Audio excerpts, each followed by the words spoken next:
কেমন আছেন আপু? জি, আলহামদুলিল্লাহ ভালো আছি।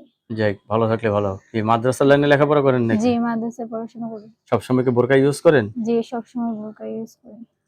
ভাই বোন আছে আপনার না আপনি একাই? আমার ছোট একটা বোন আছে আর কেউ নাই।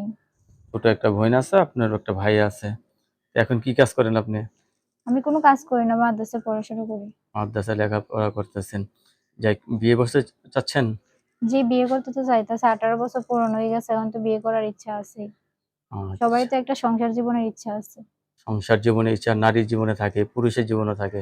জি, অনেকে তো বউ চলে গেছে, এরাও তো সংসার করবে। তাহলে কি বিয়ে করতে চাইলে বসবেন? অবশ্যই বসবো। তারা যদি ভালো মনে আমাকে জীবনসঙ্গী বানাইতে চায়, আমি অবশ্যই বানাবো। ছেলের তরফ থেকে কোনো সমস্যা না থাকলে আপনার তরফ থেকে কোনো সমস্যা আছে? না, আমার তরফ থেকে কোনো সমস্যা নেই। আমার তো ফ্যামিলি বলতে আমার মাই আছে, বাবা বিয়ে করে চলে গেছে। আপনার পছন্দই পছন্দ। জি, আপনি যাকে পছন্দ করবেন তার সাথে আপনার জি, মা বিয়ে দিবে না? অবশ্যই। আপনাকে অসংখ্য ধন্যবাদ আমার চ্যানেলে সময় দেওয়ার জন্য। পরবর্তী টিমের ভিডিওর জন্য অবশ্যই অপেক্ষা করবেন।